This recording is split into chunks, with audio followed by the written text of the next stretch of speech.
Hello, সবাই কেমন আছেন? আশা করি সবাই ভালো আছেন আপু ভাইয়েরা। আজকে আমি রান্না করব নারকেলের দুধ দিয়ে তারাবাইন ভুনা। তার জন্য প্রথমে আমি মাছগুলা ভেজে নিব।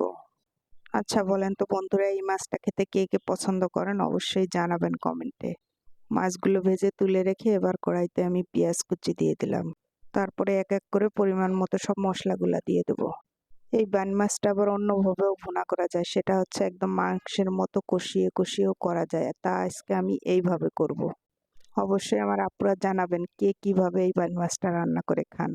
মশলাটা খুব সুন্দরভাবে কষিয়ে এবার তার ভেতরে একটু লবণ হলুদ দিয়ে দিলাম। এবার আমি মাছগুলা দিয়ে আবার একটু সুন্দরভাবে কষিয়ে নেব। তারপর কষানো হয়ে গেলে এবার আমি এর ভেতরে নারকেলের দুধটা দিয়ে দেবো। আচ্ছা বলেন তো, নারকেলের দুধ দিয়ে ভুনা করে খেতে কে কে পছন্দ করেন? কে কোথা থেকে আমার ভিডিও দেখছেন অবশ্যই জানাবেন। এই তো আপু ভাইয়েরা, আপনাদের সাথে কথা বলতে বলতে আমার মাছটাও ভুনা করা হয়ে গেছে।